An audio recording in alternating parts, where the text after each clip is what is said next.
We'll just we're live, Ian. We're live. Wonderful. Yes. Wonderful.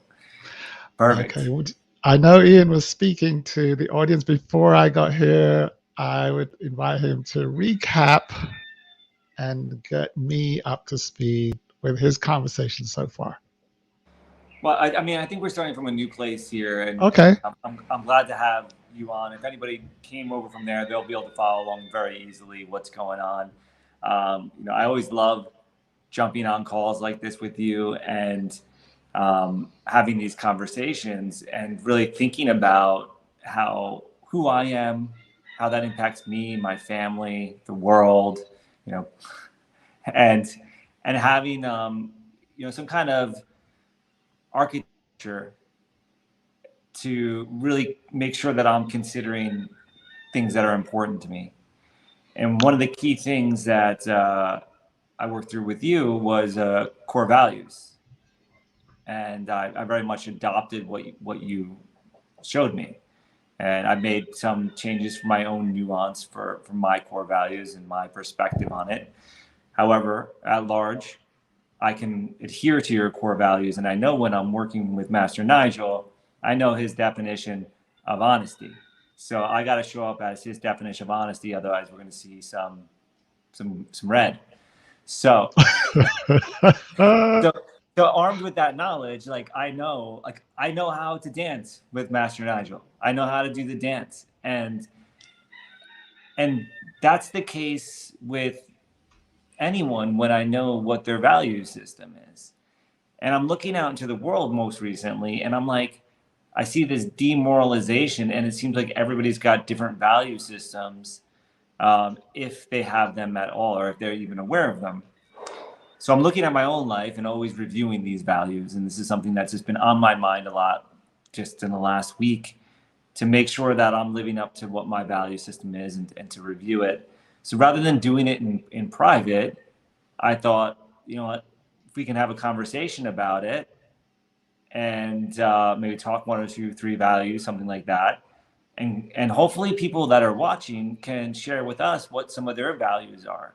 And maybe if they approach it differently, they can also share that as well. Because this is a conversation that's multidimensional. And it's important to be had. It's important to be had. And much more important than talking about the latest drama or gossip or fear mongering, whatever else is out there. Like this is us choosing consciously to show up who we are. Yes. I personally think that the purpose of having a body, being incarnated, is for adding value to the ecosystem. So when I think of Master Ian, I think of him as a value adding being. Like he just is here. And when he says show up, that's a code for transmit value, right? And the number one way of transmitting it is through speech and presence. So there he is. We can see him, and he's talking value, basically. Now, to be honest, I think that's it. The end of life, meaning of life, everything is in that one sentence. And then there are there are things that interfere with the expression of that value, and lots of things, from withholding. That's the main thing, is withholding or suppression. And so when there's no withholding and no suppression, then I think we become childlike. Like, like Ian's got a son there, and he just does his thing.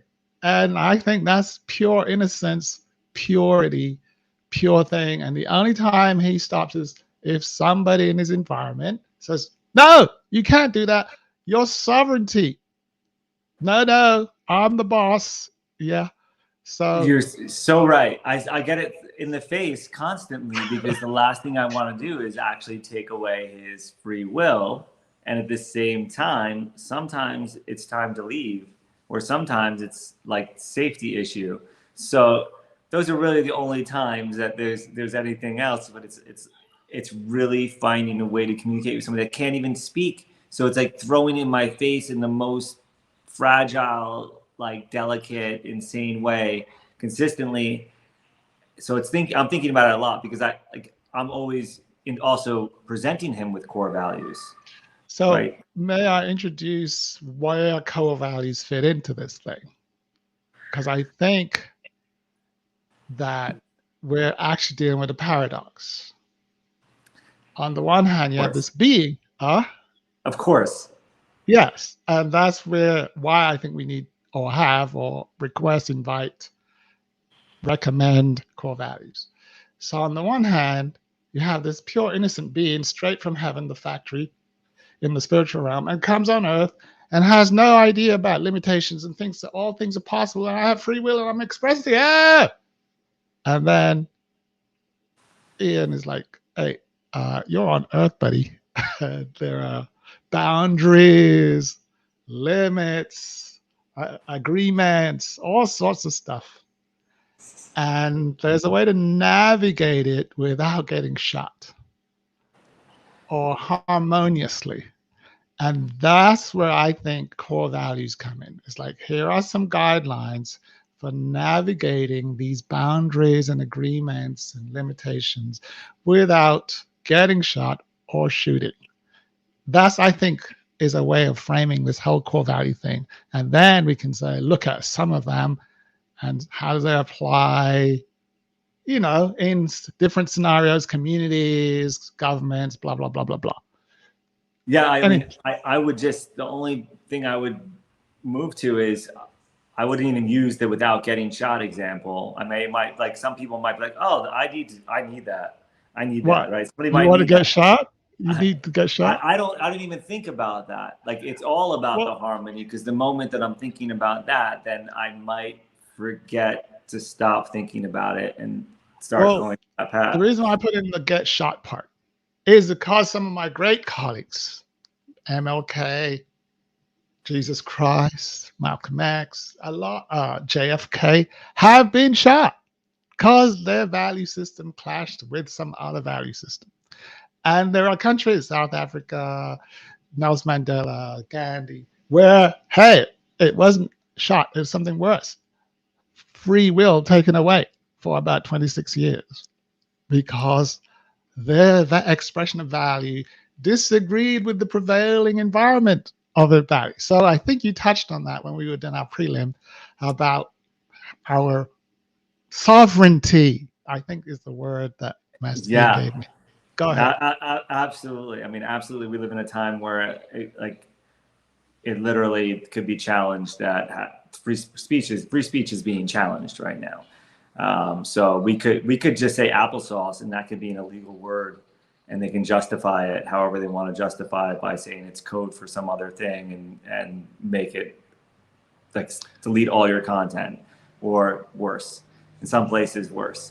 So I think while we have the opportunity to be able to have this conversation as a community, like, let's get on the same page, people. Let's all start working together to create that community, that new community that's outside of the existing matrix, where it's got a certain path that it's going down. And if we can apply core values, whatever they may be, not only do we not get shot, but we actually live harmoniously, we can create something really magical. And what we have here is just a kind of a framework that's been used, and what we think is a really good general direction, and the right people getting involved with it will be able to actually help us expand it and how we actually look at it. And that's what I want. I want this to be in the conversation, and I want to be able to stand in front of somebody and then be like, no, I think integrity is this, and I'm not going to argue with them and tell them it's this. I'm going to say, okay, I might have a different word for that, but that's what it is. And then I'm in a spot, good spot. Go ahead. So I think to be maximum service, right?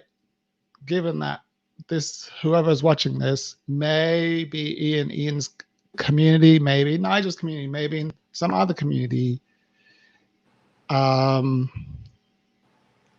values are contextual. In this community, we value honesty, but in certain community, that it's not a value at all. You see, but the main thing about values is that they're agreed upon, and to be agreed upon, they have to be expressed. I think the particular set that Master Ian is talking about is the ones that work for Nigel's interaction, right? And values facilitate stuff, right? So every organization has a set of values, but those values facilitate what they're up to. For example, if I work for the CIA or the Pentagon, one of their values is secrecy, and you cannot express yourself at all. No, that will go against the code. Right. And you see that? Right. And every organization has like a set. They have a very clear vision statement, mission statement, value system. They have their strategy, right? But yes. And that's what allows a corporation to grow and expand. Exactly. By having some kind of architecture, right? So yes, this architecture that is created for a corporation, a cooperation, like, is really what I see when I see that, like cooperation, like we're working together. Right. And so, go ahead. Well, I guess for me, I'm thinking, I know that Master Ian, has communities that he serves in and that he has an interest in growing and flourishing, right? And you might be in or out of his community. So for now, I'm thinking if we could direct the conversation to that community, because we care about that, because there's a whole nother set of communities, say in the South, the KKK, we're really not interested in your right. Sorry guys, this is not for you. These values may not align with your values. Okay. Yeah, and I just bring that openness up to it because I want to hear if people disagree. I want them to be invited to actually share what they're saying, what they're thinking, because that's goes back to the original thing that we were talking about, or actually I think I heard Master Nigel say in regards to, we got to keep the information flowing. We can't just withhold is the worst thing. In my community, I'm welcoming people to disagree. Yes, because Master Ian believes in free will and free expression, you see. Now remember, in some communities, free will is a violation of the core values. Right? Shut up is basically the ruler's game. So this is why I think we're aligned, is because we share at least one value called free expression. Express yourself. I don't have to agree with you. Beep, beep. And yet, what's that? Isn't there a term that says, I don't agree with what you're saying, but I respect your right to say it, something of that order? Yeah, or agree to disagree, or just express yourself. I don't even really look at it like that. Like I feel like I can step into the paradigm of the other person, and I can see their truth. Okay. Like I'll look through their eyes, and I see their truth. However, I see the consequence of the truth. Okay. And that's why I would disagree. So if somebody is holding on to a belief of something that's disempowering them, then I would just say, oh, okay. That's what you believe to be true based on the knowledge you have in your belief system. I can feel that. I can look at it. But if I were to take on that belief, that's actually going to stop me in my tracks. Like that's how people that are naysayers get people that have dreams to quit. Okay. So let's figure out a way that we can serve the audience who is going to end up watching this later.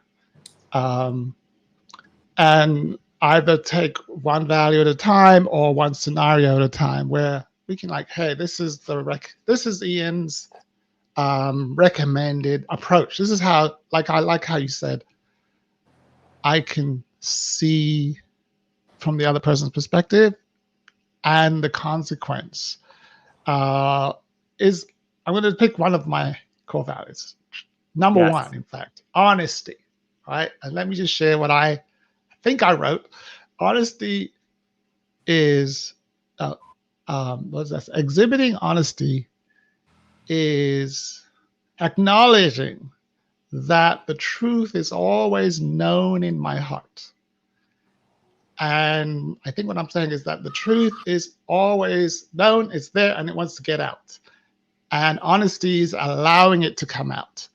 And while I'm allowing it to come out, I am aware that it may trigger the gift of anger, right? And the other practice I recommend is inviting others to join me in the practice of honesty, as well as me being the model of it. That's, I think, about, there's 5 line items on that one alone.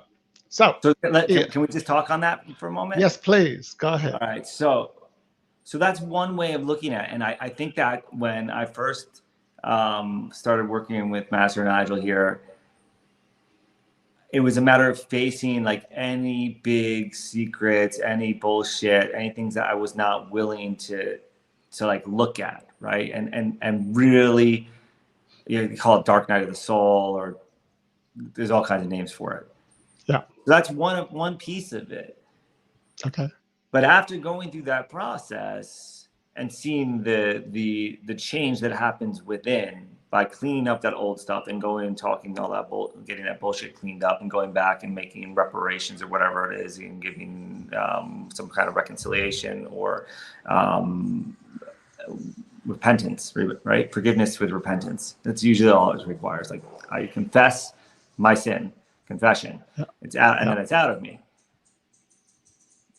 And there was something that I missed that I knew all along, and I fought it often, and I also went with the flow of things, and that was the bullshit little lies.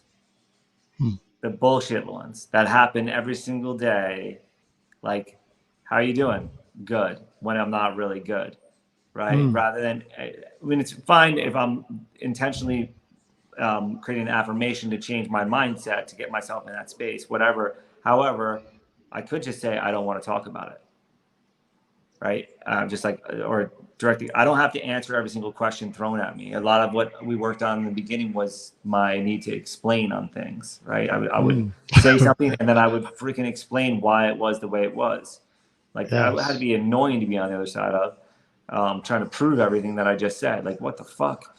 So, but that was because there was a certain level of doubt beyond the person in front of me being able to conceptualize what I'm saying. So if we start looking at the really small lies and even the accidental lies, like the gossip shit, like the 4 agreements, right? The gossip. And gossip includes even if I'm not 100% certain and I repeat it and it turns out to be false, then I've now told a lie and I've screwed things up, right? So, for example, we have a big issue of water where we're at. I'm chairman of the Water Infrastructure Committee. We have a tree fall down last night, knocked down some wires, the pump's not working, and I have to communicate to everybody what's going on and organize what's going on. I don't have to do anything, but however, I'm choosing to do this stuff. And it's now also speaking in Spanish about a pump and a well, and this is a whole nother topic of conversation I'm not really familiar with. There's all kinds of challenges to it. So I don't know if I'm misunderstanding what people are saying, or they're being dishonest, or they misunderstood.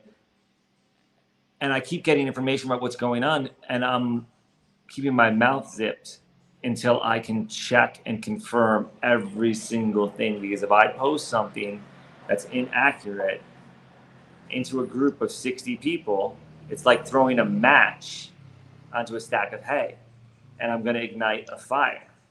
And then if what I said was inaccurate, it's going to make a mess of things. All too often, people just immediately say what they heard, repeat it, and now 12 other people say it, and then it's like so far from the truth, and whoever's at the helm has to backtrack, right? So I've got to make sure I've always I don't repeat anything unless I'm 100%. I've seen it with my own eyes, heard it with my own ears, kind of thing. And that actually has been more powerful than the big stuff. Is just ending the gossip and ending the bullshit little things, whether it's unknown gossip kind of thing or it's like the real little subtle lies, like telling somebody their food was good when it wasn't. So now this is regarding core value number one, honesty, right? And I'm just checking what I'm hearing is that the definition I gave is very absolute, right? The truth is always known. And then there are scenarios where that absoluteness can be detrimental if I share it. And therefore I add all this caution on it where I check my facts and all that. I mean, did I hear that? What did I miss? I think I missed something. Well, there's two components to it, right? Yeah. There's the component of if I'm telling something that I don't know for sure is truth, then I have to assume that it's a lie. So having that kind of system in my awareness before I start spreading things out, because it's going to be a waste of my time to clean up that mess. And since I've had to recall all my previous lies and do confession, even if I didn't intend to lie, I have to recall those lies. Let's not make any more. Let's not make any more, even by accident. Like, let's do the best we can to no more make those lies whatsoever ever again. So there's that aspect of it. And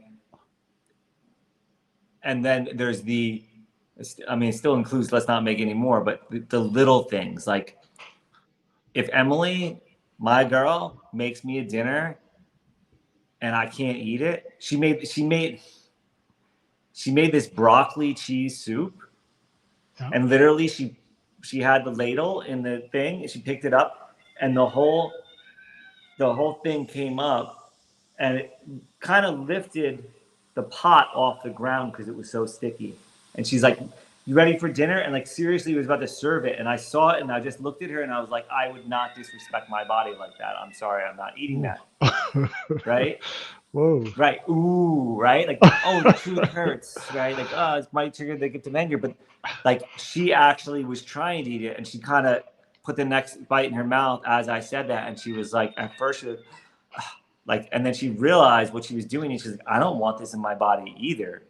Right. So rather than going along with the nice show and being a nice guy and just going along with the tide of things, like I might have used to people please a little bit, the direct honesty. Now I can do that with Emily because I know she's got the same core values as I do. And she would rather have the truth than have some bullshit.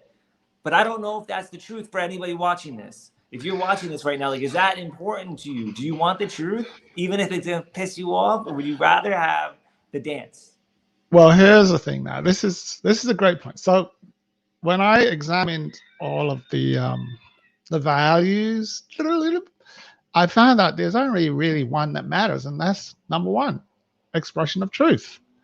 And all the stuff that, like free will and all that, is regarding whether I'm allowed to express truth. And what do we mean by truth? Whatever's in my heart. Now, I may come from some programming where one is always polite. One always says, wonderful meal, even when it's disgusting. and it's such a strong agreement that when an Ian comes to my house and says, what kind of crap is that?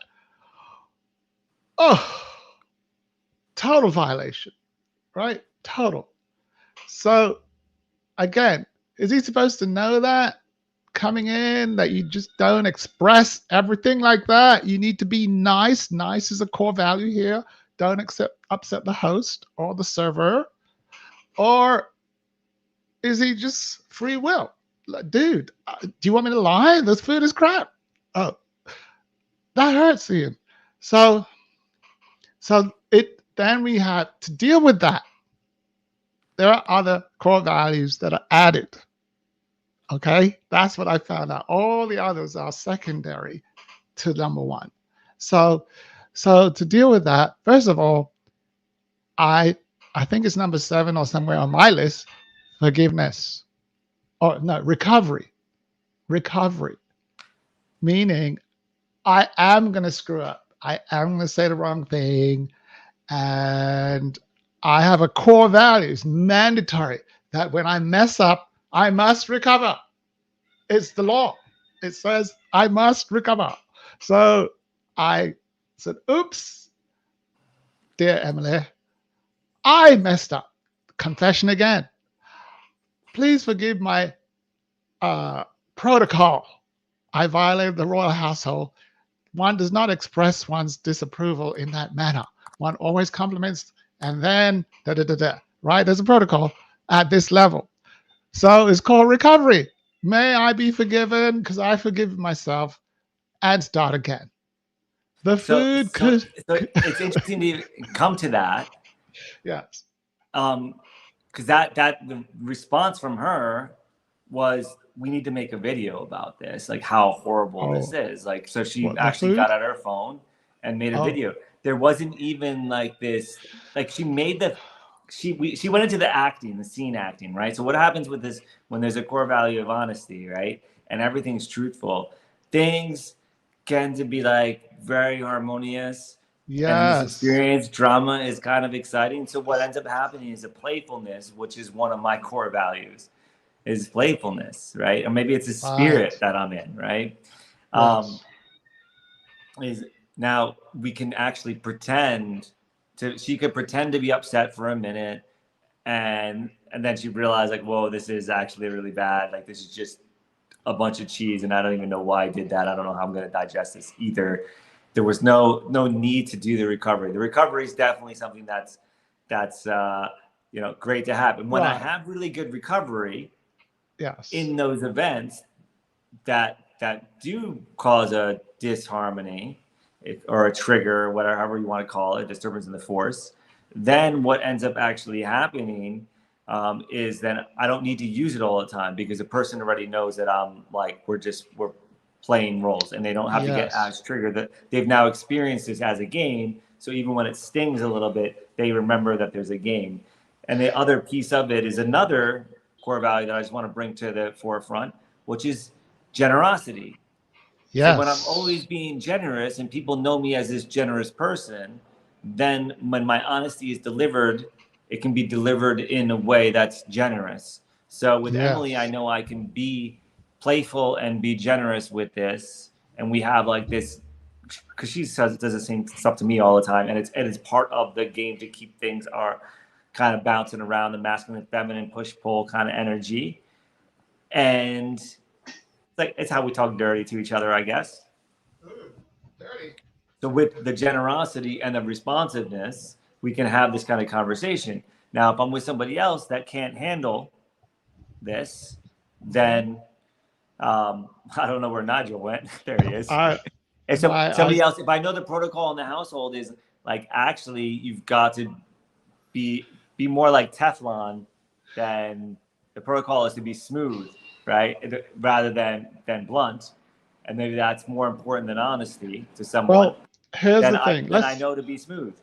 So in this scenario where I am the guest, and there is this nice protocol, right?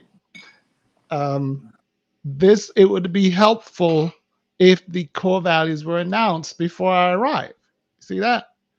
And so that I can go, oh my God, you know what? I better learn the protocol for this household, which is why, when they're visiting the state visits, there's an actual team that goes ahead of, like when someone's visiting the Queen of England, they got to find out, do we eat on the right, on the left? Does she want to be touched? All that kind of stuff has to be handled so that there is no violation of protocol without awareness.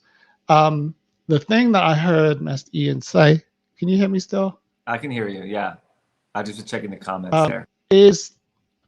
Yes, in fact, I wanted to invite, I see that Angel Marcella is with us, and there's an opportunity for a trialogue here to get a third perspective. What I heard though, Ian, is that since you and your partner share the same core values there's a lot of harmony. And when there's so much harmony, there's room for playfulness. Did I hear that right? Exactly. Exactly. Because if So it's the not, if there's not harmony, if we don't have that harmony, then it just feels like consistent disharmony or tension or that right. kind of energy. So when we can be in that harmonious state, it's like, okay, so now what are we going to do next? Let's do So a dance. this the key is that it's known, the values are known and the values are shared. I'm seeing that my computer's looking like it wants to die. Um, the values are known and the values are shared. So there is no like, hey, babe, it's core value number one, chill out. Oh, yeah, thank you. But it's when their values exist and they're not known, they're not shared, that's when there's a problem. Master Ian and I have, he knows my values and he likes my values, so we share them. And he may have a different, adapt to different values in different scenarios because there's some people that he works with. I'm like, Ian, how could you work with that person? He's like, Nigel, I'm able to adapt to their values, man.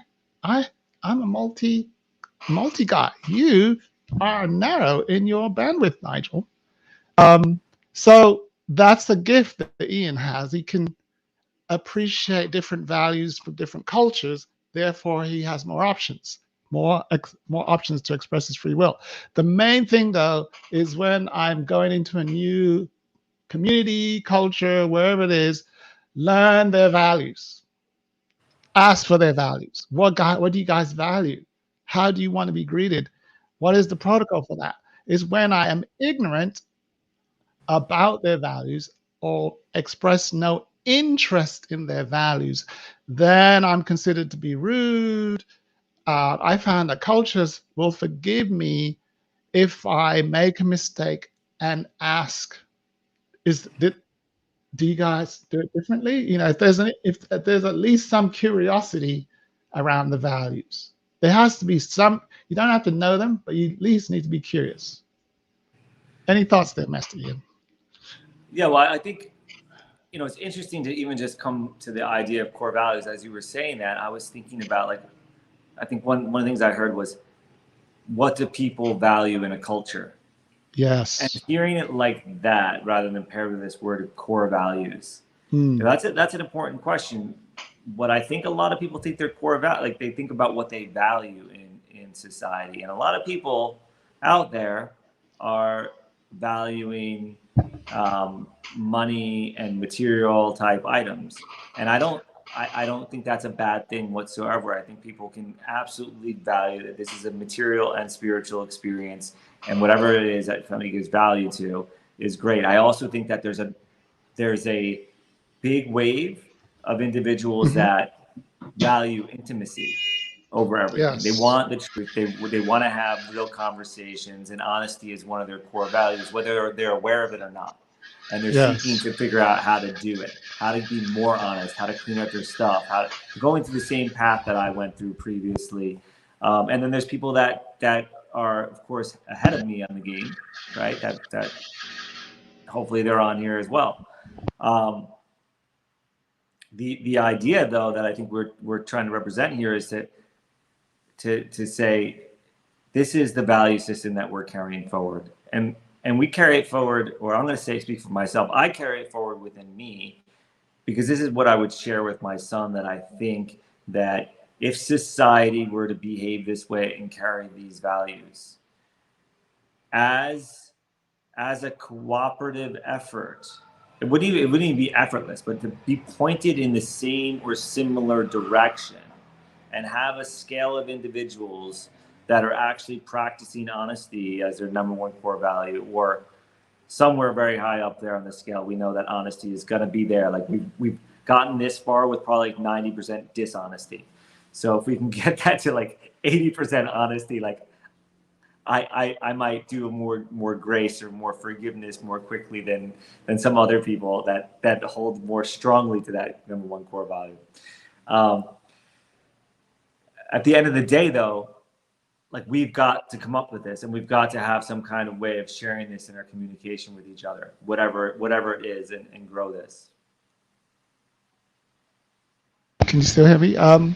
Yeah. So I think first of all, everyone has values, and they're formulated very early. Like I can imagine that young Master Ian, your son, is already got those values based on how he observed his dad and his mom, and but he may not have written them down and like, hey, because the values were never challenged because he's inside of his environment. But you pluck him out of wherever you guys are and bring him to some street in inner city Miami and see how quickly he meets with some conflict. And some people, their value systems are so strong, based in their religious practices and so forth, that they really consider other people's values to be actually a threat to their existence. Um, I'm being interfered with here. For example, San Francisco. I live there, and it's the gay capital of the world. The value systems are much more liberal. Then I come to the South, and they're like, those people are the devil. They're wrong. They need to go to hell. I'm like, well, you hear the conflict of values there? Any thoughts on that? So, I mean, I think the ability to deal with conflict of values comes from the awareness of having them and knowing that I have them. Yes. So when I have my value system and I'm rooted in that value system, yes, I can have somebody that's got a different value system. I can see it, I can respect it, I can appreciate it, and I can decide if that value system is something that I would like to have more of. And I then bring them closer in my relationship, right? And if I see that, then I become friends with that individual. I might become business partners. That I might have Emily, I had a deep relationship with that. And we merged our values. We brought them together. We had conversations about it, and it became an important thing that helps us have a rudder in how we approach this awesome game that we have. And when I have that, when I see somebody else with different values, it doesn't stir me. It doesn't stir me. And if they have values that are very different than me, then it might be that thing that's my curation process to just kind of keep my distance. And I know before I had these values in me and very clearly written out like this, and really, I had really a lot of these in me, but they might have had different definitions, which is something I want to touch on. Once I got clear on what my values were and had them listed out, read them every single day, made sure that I was practicing them and got them really clear, then I could see other people's value systems and I could be adaptable based on what was happening, rather than feeling like it's going to kill me that this person believes something different than I do, which at one point was the case. And one of the key components of this as well is we have value systems installed in us that we might not be aware of. We might have them. And if that's the case, it could be a value system that isn't a good value system for us. It could actually be hurting us in some way. Yeah. It could be disempowering us in some way. So one of the values, the core values that Master Nigel presented to me was this value of loyalty. And I grew up in the Northeast, and loyalty is a big thing there. Like, you got to be loyal to your people. Very Irish and Italian communities, like really loyalty to your people is an important thing. And I had a definition of loyalty that was like basically like take care of your friends at all costs. And man, I took care of my friends I grew up with, my friends, out of loyalty in so many ways. And some of them, I mean, really, everybody showed their true colors. Some of us got like really tightly connected, and some of us got like completely split, like, oh my God, what just happened with this person? And I let that stuff that just happened, that was on the side of crappiness, because they were violating my honesty core value, despite them honesty my core violating all my core values. Because of loyalty, I let them bite me, burn me, poison me more than one time, sometimes leech off me for years. And I was, when I heard the loyalty that Master Nigel presented, I was like, no, I'm not doing loyalty anymore, because I did that one for a long time. And we had this big debate about it. And then I read the definition behind loyalty, and it was entirely different and changed my perspective. So as we really discover ourselves and become more intimate with ourselves and with each other, we can really create something magical, like completely beyond what we're doing right now. One of the things you brought up that's important, Master Ian, is the willingness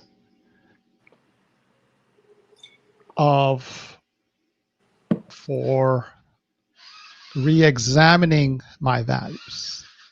Yes, I was brought up with this family loyalty, and I found it conflicted with honesty and transparency.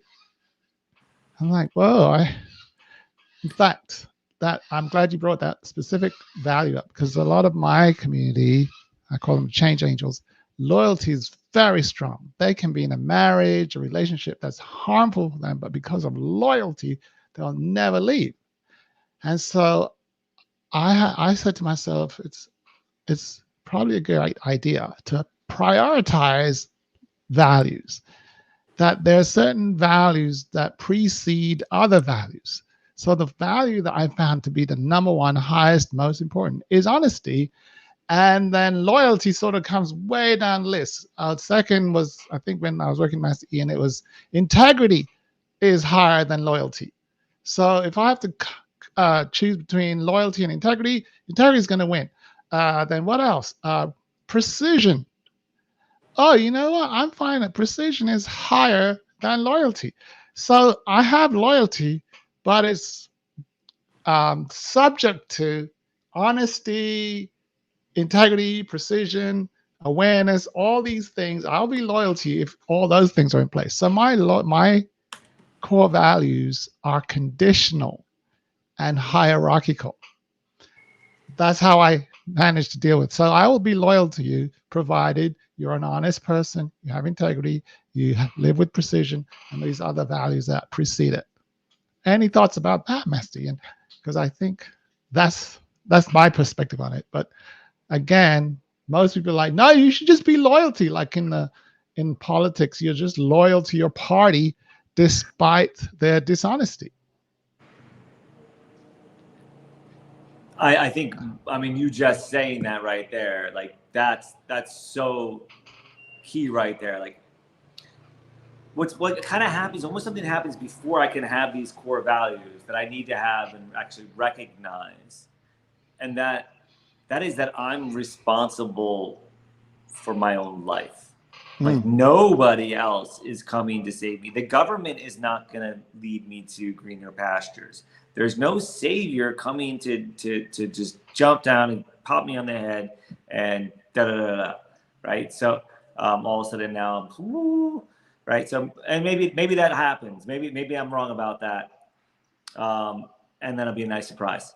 Be like icing on the cake of this experience of life. It'll be the cherry on top of the icing, because it's been a pretty awesome ride right now. So when I realized that actually I'm responsible, I've got nobody else to blame except for myself.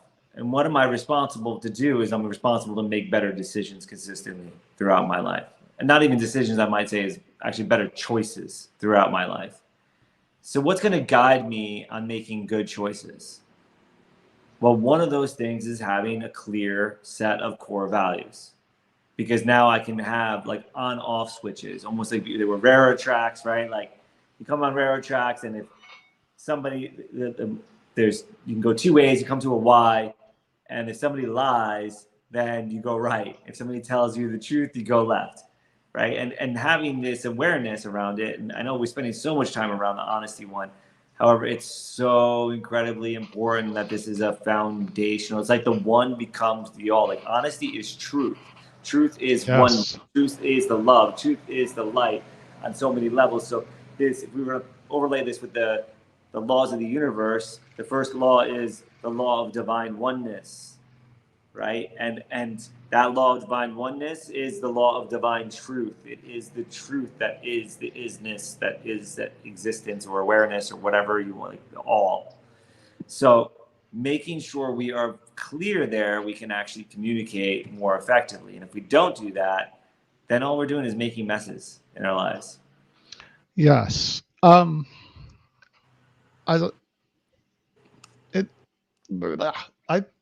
So as I found out, all the values below honesty are supporting the expression of truth. And there's a link between one of Ian's quotes about free will. The truth shall set thee free, right? The truth and freedom are directly related. And think of the word gag order. Have you heard of that? Guess what? Suppression, no truth. I've been reading some American history recently, and there's so much truth hidden from the American public about this country. And because they're not aware of the truth and it's hidden from them, they cannot be free. It's no, sorry, your truth sets people free. And another word for truth is knowledge. And then there's knowledge about lies. For a long time, someone was putting out that the earth was flat. That will limit people from traveling because you're going to fall off the end of the earth, man. So yes, you have knowledge, but the knowledge is false. And because the knowledge is false, it causes limiting beliefs. So it's just very interesting that to me, it's like all comes down to truth. And for me, I have released so many people from my life, clients and friends and family, because of that one core value. And guess what? My number of acquaintances and friends have shrunk from massive amounts of followers and friends to like handful, because it's being truthful in the way I've defined it is it demands a lot. It requires what a core. This is where I think the core part comes in. Core means, like, I always visualize core as the rebar in the concrete for those towers, you know? Have you ever watched the construction of a building? Mm-hmm. They lay the foundation, and then there's these poles, and it's just pour concrete, and the whole frame of the building is hanging on these poles. They're called I-beams or J-bars.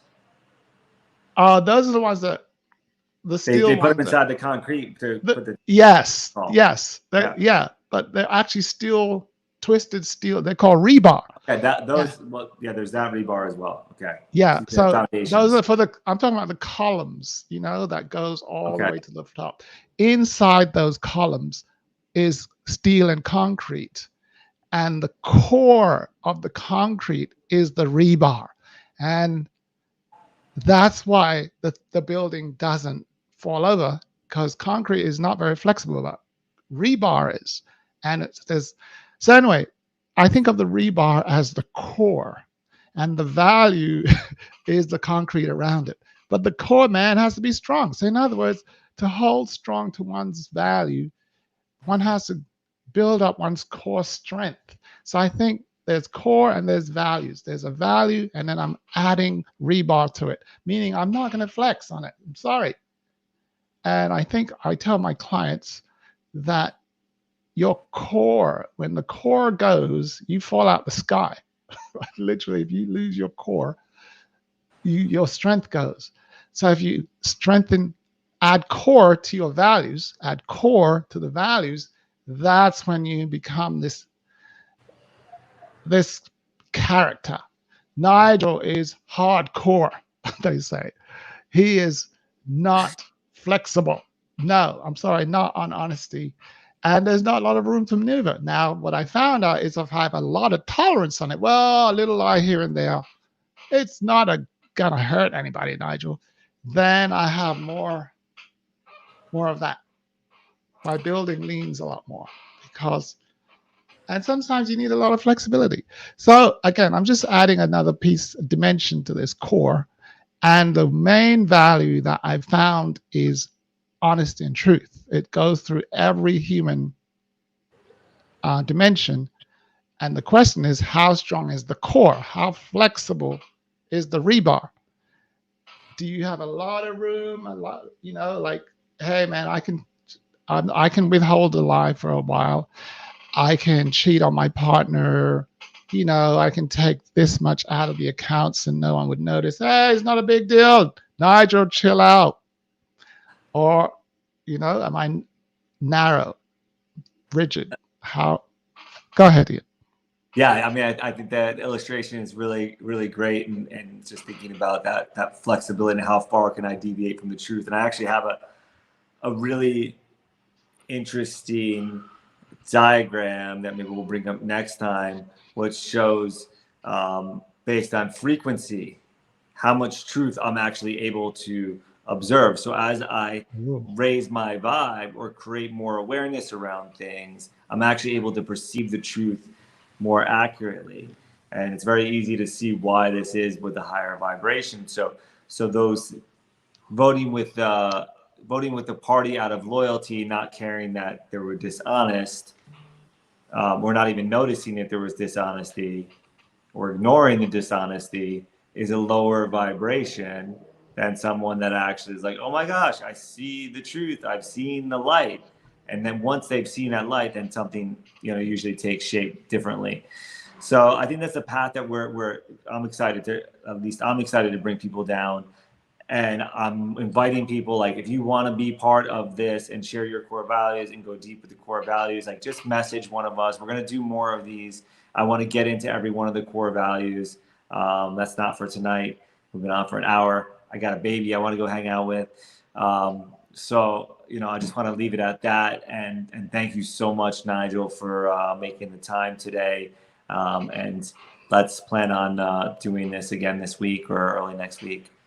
Yes, definitely. We'll be looking at frequency and its relationship to core values and recovery. All these terms Ian just put out there, created this open loop. So for homework, I recommend, I think I put it in the chat, check out the core values, but if in doubt, make honesty core value number one, and then look at what degree I am, how flexible am I with the truth? See if you can do it. See if you can do a day with no lies, even like white little lies, or without talking about things that you don't know 100% accuracy. Just see how it changes things. So I think it's a great idea. And you feel free to write to us and tell us what your experience is. Oh, I just want to add more. I have found that on earth, there is no perfection. There is no absolute honesty. And what really is important is how soon do I recover from my error? If I lied, how soon do I go, oops, can I confess, please? They have in the Catholic Church, I think it's called penance, where you pay some money and go, Father, forgive me for I've sinned. I lied about X. Okay, you're forgiven. Get back to the truth again. So think about that. How long can you go without recovering and telling the truth? Beautiful. Thank you, Nigel. God bless, and we'll catch up soon. All right, man. Take care. Thank you very much. Ciao. All right.